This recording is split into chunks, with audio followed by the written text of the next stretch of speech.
আসসালামু আলাইকুম। আজ মঙ্গলবার 5 আগস্ট 2025। আমন্ত্রণ ফ্রেন্ডলি মোবাইল প্রবাস টাইম বুলেটিনে। আপনাদের সাথে আছি আমি ইশরাত জেরিন। শুরুতেই জানাবো শিরোনাম। চট্টগ্রামের রাউজানের স্ত্রীর পরকীয়ায় হতাশ হয়ে স্বামীর আত্মহত্যা। ওমানে বাড়ছে বিবাহ বিচ্ছেদ, সামাজিক অবক্ষয়কে দায়ী করছেন বিশেষজ্ঞরা। মাস্কাটের প্রথম city check in centre, Oman এয়ারের যাত্রী সেবায় নতুন দিগন্ত। কুয়েতে এটিএম জালিয়াতির অভিযোগে বাংলাদেশি যুবক সহ 3 জন গ্রেফতার। মালয়েশিয়ার শ্রমবাজার বন্ধে বাংলাদেশে উদ্বেগ ও অনিশ্চয়তা। দর্শক দেখছিলেন শিরোনাম, এবারে পুরো খবর। ওমানে সেরা রেট দিচ্ছে বাংলাদেশি প্রতিষ্ঠান গালফ এক্সচেঞ্জ। প্রিয়জনকে টাকা পাঠাতে আজই আসুন আমাদের যে কোনো ব্রাঞ্চে অথবা কল করুন স্ক্রিনে দেয়া নাম্বারে। গালফ এক্সচেঞ্জ, বাংলাদেশিদের প্রিয় এক্সচেঞ্জ। চট্টগ্রামের রাউজানে স্ত্রীর পরকীয়ায় হতাশ হয়ে মিন্টু মিয়া নামে এক ব্যক্তি আত্মহত্যা করেছেন।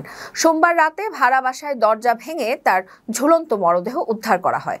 পুলিশ জানিয়েছে পারিবারিক কলহ ও মানসিক অস্থিরতা থেকেই এই ঘটনা ঘটেছে বলে ধারণা করা হচ্ছে। বিস্তারিত থাকছে প্রতিবেদনে। রাউজানে স্ত্রীর পরকীয়ায় হতাশ হয়ে প্রবাসী মিন্টু মিয়া আত্মহত্যা করেছেন। সোমবার 4 আগস্ট রাত 1:30টায় রাউজান পৌরসভার 6 নম্বর ওয়ার্ডের একটি ভাড়া বাসা থেকে ফায়ার সার্ভিসের সহযোগিতায় দরজা ভেঙে পুলিশ তার ঝুলন্ত মরদেহ উদ্ধার করে। মিন্টু মিয়া নেত্রকোনা সদরের কার্লি এলাকার মোহাম্মদ আবু শাহেদের ছেলে। পরিবার ও পুলিশ সূত্রে জানা গেছে, মিন্টুর স্ত্রী ঝিনু আক্তার ওমান থেকে দেশে ফিরে 1 মাস আগে পরকীয়ার সম্পর্কের জটিলতায় জড়িয়ে পড়েন। স্ত্রী ও মিন্টুর মধ্যে পারিবারিক কলহ চলছিল। ঘটনাকালে তাদের মধ্যে তীব্র ঝগড়া হয় এবং মিন্টু নিজের মোবাইল ফোন ভেঙে ফেলে। এরপর ঘরে ঢুকে দরজা বন্ধ করে ফাঁসিতে ঝুলে আত্মহত্যা করেন। ঘটনার সময় স্ত্রী ও সন্তানরা পাশের বাড়িতে ছিলেন। মিন্টুর কিশোরী মেয়ে মোনালিসা বাবাকে ঝুলন্ত অবস্থায় দেখে চিৎকার করলে প্রতিবেশীরা পুলিশ ও ফায়ার সার্ভিসকে খবর দেন।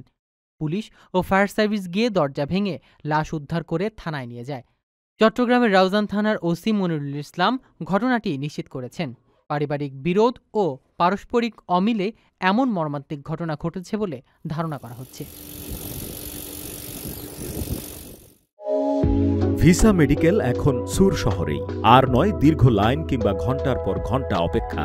শনি থেকে বৃহস্পতি সকাল 8টা থেকে রাত 9টার মধ্যে চলে আসুন জেকি মেডিকেল সেন্টার, বড় ভবন মসজিদের পাশে, অথবা যোগাযোগ করুন স্ক্রিনে দেয়া নাম্বারে। ওমানে 2024 সালে বিবাহ বিচ্ছেদের হার উদ্বেগজনকভাবে বেড়েছে, যেখানে গড়ে প্রতিদিন 11টি করে বিবাহ বিচ্ছেদ ঘটেছে। সরকারি পরিসংখ্যান অনুযায়ী বছরে মোট 4122টি বিচ্ছেদ নথিভুক্ত হয়েছে, যা আগের বছরের তুলনায় প্রায় 7% বেশি। বিশেষজ্ঞরা বলছেন, অর্থনৈতিক চাপ, পারিবারিক হস্তক্ষেপ ও নারীর আত্মবিশ্বাস বৃদ্ধি এর মূল কারণ। ওমানে 2024 সালে বিবাহ বিচ্ছেদের ঘটনা উদ্বেগজনকভাবে বেড়েছে। দেশটির সরকারি পরিসংখ্যানে দেখা গেছে, গত বছর মোট 4122টি বিবাহ বিচ্ছেদ নথিভুক্ত হয়েছে, যা প্রতিদিন গড়ে 11টি। এই সংখ্যা আগের বছরের তুলনায় প্রায় 7% বেশি। মাস্কাট শহর বিবাহ বিচ্ছেদের সংখ্যায় শীর্ষে রয়েছে, যেখানে 1161টি ঘটনা ঘটেছে। সমাজকর্মীরা জানিয়েছেন, তরুণদের মধ্যে, বিশেষ করে কম শিক্ষিত ও কম আয়ের শ্রেণীর মধ্যে বিবাহ বিচ্ছেদের হার বেশি। দাম্পত্য জীবনে সমতা না থাকা, লিঙ্গভিত্তিক ভূমিকার পরিবর্তন এবং আত্মীয় স্বজনের অতিরিক্ত হস্তক্ষেপ বিবাহ বিচ্ছেদের অন্যতম কারণ। মাস্কাটের সমাজকর্মী মোহাম্মদ আল হাশিমি বলেন, অর্থনৈতিক চাপ ও সামাজিক সমস্যার কারণে অনেক দাম্পত্য জীবন টিকিয়ে রাখা কঠিন হয়ে পড়ছে। এছাড়া ভালো শিক্ষা ও চাকরি থাকা সত্ত্বেও অনেক নারী তাদের অধিকারের জন্য বিচ্ছেদ বেছে নিচ্ছেন। নাসরা আল মাহরুকি বলেন, বিয়ে মানেই সমান অংশীদারিত্ব, অন্যথায় তার সম্পর্ক নয়। বিশেষজ্ঞরা বলছেন, নারীর আত্মবিশ্বাস বৃদ্ধির ফলে সমাজের বিবাহ কাঠামোয় পরিবর্তন আসছে এবং এই প্রবণতা ভবিষ্যতে আরও বৃদ্ধি পাবে। আপনার স্বপ্নগুলো আকাশ ছুবে প্রবাসীর হেলিকপ্টারের মাধ্যমে। বিয়ে, জন্মদিন অথবা যে কোনো বিশেষ প্রয়োজনে হেলিকপ্টার ভাড়া করতে যোগাযোগ করুন স্ক্রিনে দেয়া নাম্বারে। প্রবাসীর হেলিকপ্টার, নিরাপদ ও সাশ্রয়ী বাহনের বিশ্বস্ত নাম। ওমান এয়ার মাস্কাটের প্রথম সিটি চেক ইন সেন্টার চালুর পরিকল্পনা করছে, যা যাত্রীদের ফ্লাইটের আগে ব্যাগ জমা ও চেক ইনের সুযোগ দেবে। এতে বিমানবন্দরে দীর্ঘ লাইনে অপেক্ষা না করে সরাসরি ইমিগ্রেশনে যাওয়া সম্ভব হবে। যাত্রী সেবার মান উন্নয়নে এটি একটি বড় পদক্ষেপ হিসেবে দেখা হচ্ছে। বিস্তারিত দেখুন প্রতিবেদনে। ওমানের জাতীয় বিমান সংস্থা ওমান এয়ার তার রাজধানী মাস্কাটে প্রথম সিটি চেক ইন সেন্টার চালু করার পরিকল্পনা করছে, যা যাত্রীদের ফ্লাইটের আগে ব্যাগ রেখে চেক ইন করার সুবিধা দেবে। এতে বিমানবন্দরের দীর্ঘ লাইন এড়িয়ে সরাসরি ইমিগ্রেশনে যাওয়া সম্ভব হবে, ফলে যাত্রা প্রক্রিয়া সহজ ও দ্রুততর হবে। ওমান এয়ারের সিইও খান কারফেটিয়াস বলেছেন, আমরা এই সেবাটি কিভাবে কাজ করে এবং আমাদের শহরের জন্য প্রযোজ্য কিনা তা পরীক্ষা করছি। যেসব শহরে যাত্রীদের বিমানবন্দর পর্যন্ত দীর্ঘ পথ পাড়ি দিতে হয় সেখানে ট্রেন ব্যবহার বেশি সুবিধাজনক, কিন্তু মাস্কাট তুলনামূলকভাবে ছোট, তাই আমরা এখনও যাচাই বাছাই করছি। তিনি আরও জানান, যদি সেবা কার্যকর ও জনপ্রিয় হয় তবে ভবিষ্যতে এতে আরও বিনিয়োগ করব। ওমান এয়ার আশা করছে বছরের শেষের আগেই এই সিটি চেক ইন সেন্টার চালু করতে পারবে। সম্প্রতি সালালাহ থেকে যাত্রীদের জন্য মারাহেব শহর পর্যন্ত চেক ইন পরিষেবা চালু করেছে, যা বিমানবন্দরের লাইন এড়িয়ে যাত্রা প্রক্রিয়া মসৃণ করে। নতুন এই উদ্যোগ ওমান এয়ারের যাত্রী সেবার মান উন্নয়নে একটি গুরুত্বপূর্ণ পদক্ষেপ হিসেবে ধরা হচ্ছে। প্রিয় প্রবাসী, আপনার নিরাপদ ভবিষ্যতের জন্য অর্ধেক দামে আজই ফ্ল্যাট বুকিং করুন। ঢাকায় প্রবাসী সিটি দিচ্ছে সীমিত সময়ের স্পেশাল অফার। জমিও ফ্ল্যাট একসাথে। যোগাযোগ করুন স্ক্রিনে দেওয়া নম্বরে। কুয়েতে এটিএম জালিয়াতির মাধ্যমে অর্থ আত্মসাতের অভিযোগে বাংলাদেশি যুবক রাজু ও তার 2 পাকিস্তানি সহযোগীকে গ্রেফতার করা হয়েছে। তারা কার্ডবিহীন প্রযুক্তি ব্যবহার করে কুয়েতি নাগরিক ও প্রবাসীদের টার্গেট করত। তদন্তে জানা গেছে এরা পাকিস্তানি ভিত্তিক আন্তর্জাতিক সিন্ডিকেটের সঙ্গে যুক্ত এবং এখন যৌথ গোয়েন্দা অভিযান চলছে। কুয়েতে এটিএম জালিয়াতির মাধ্যমে অর্থ আত্মসাতের অভিযোগে বাংলাদেশি যুবক রাজু ও তার 2 পাকিস্তানি সহযোগীকে গ্রেফতার করেছে দেশটির পুলিশ। কুয়েতের স্বরাষ্ট্র মন্ত্রণালয় জানায়, অভিযুক্তরা পূর্ব পরিকল্পিতভাবে এটিএম বুথে কার্ডবিহীন প্রযুক্তি ব্যবহার করে অর্থ তুলে নিত। Raju Al Jazeera international general trading কোম্পানিতে এবং অপর 2 পাকিস্তানি মির্জা জেনারেল ট্রেডিং কোম্পানিতে কর্মরত ছিলেন।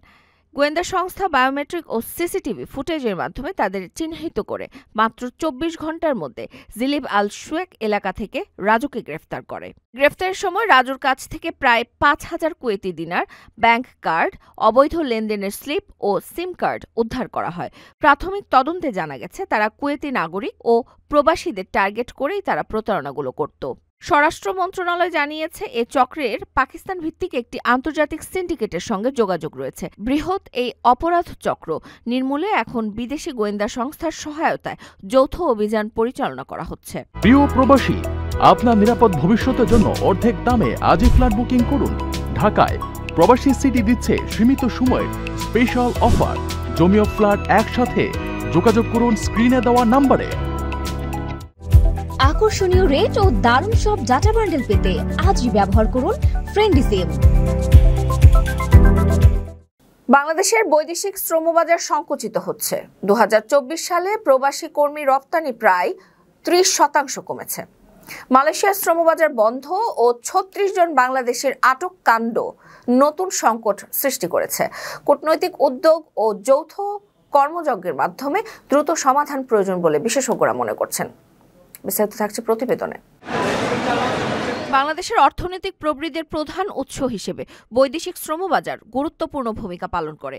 তবে গত কয়েক বছরে এই বাজার ধারাবাহিকতা সংকুচিত হচ্ছে। 2024 সালে প্রবাসী কর্মীর রফতানি প্রায় 30% কমে গেছে। বর্তমানে 90% শ্রমবাজার মাত্র 3 দেশের উপর নির্ভরশীল: সৌদি আরব, মালয়েশিয়া ও কাতার সহ সংযুক্ত আরব আমিরাত ও সিঙ্গাপুর। বিশেষ করে মালয়েশিয়ার শ্রমবাজার গত 1 বছরের বেশি সময় ধরে বন্ধ রয়েছে। মালয়েশিয়ায় আটক 36 জন বাংলাদেশিকে কেন্দ্র করে নতুন সংকট দেখা দিয়েছে, যা নিরাপত্তা ও আস্থার ইস্যু হিসেবে বিবেচিত হচ্ছে। বাংলাদেশি পররাষ্ট্র উপদেষ্টা এই বিষয় নিয়ে মালয়েশিয়া সরকারের সঙ্গে আলোচনা করছেন। শ্রমবাজার পুনরায় চালুর সম্ভাবনা অনিশ্চিত থাকায় কূটনৈতিক উদ্যোগ গ্রহণের প্রয়োজনীয়তা বেশি দেখা দিচ্ছে। বিশ্লেষকরা বলছেন, এই সংকটের কারণে মধ্যপ্রাচ্যের শ্রমবাজারেও বাংলাদেশি কর্মীদের প্রবেশ কঠিন হতে পারে, যা দেশের কর্মসংস্থান ও রেমিটেন্সে নেতিবাচক প্রভাব ফেলবে। তাই দুই দেশের মধ্যে যৌথ কাজের মাধ্যমে দ্রুত সমাধান জরুরি। দর্শক দেখছিলেন ফ্রেন্ডলি মোবাইল প্রবাস টাইম বুলেটিন। শেষ করার আগে শিরোনামগুলো জানিয়ে দিচ্ছি আরও একবার। চট্টগ্রামের রাউজানের স্ত্রীর পরকীয়ায় হতাশ হয়ে স্বামীর আত্মহত্যা। ওমানে বাড়ছে বিবাহ বিচ্ছেদ, সামাজিক অবক্ষয়কে দায়ী করছেন বিশেষজ্ঞরা। মাস্কাটে প্রথম city check in centre, Oman এয়ারের যাত্রী সেবায় নতুন দিগন্ত। কুয়েতে এটিএম জালিয়াতির অভিযোগে বাংলাদেশি যুবক সহ ৩ জন গ্রেফতার। মালয়েশিয়ার শ্রমবাজার বন্ধে বাংলাদেশে উদ্বেগ ও অনিশ্চয়তা। এই ছিল ফ্রেন্ডলি মোবাইল প্রবাস টাইম বুলেটিনের আজকের আয়োজনে। প্রবাসের সর্বশেষ সংবাদ পেতে ভিজিট করুন www.probastime.net, সাবস্ক্রাইব করুন আমাদের ইউটিউব চ্যানেল এবং চোখ রাখুন ফেসবুক পেজে। পরবর্তী বুলেটিন দেখার আমন্ত্রণ জানিয়ে আজকের মতো বিদায় নিচ্ছি। আমি ইশরাত জেরিন। সেই পর্যন্ত সবাই ভালো থাকবেন এবং নিরাপদে থাকবেন। আল্লাহ হাফেজ।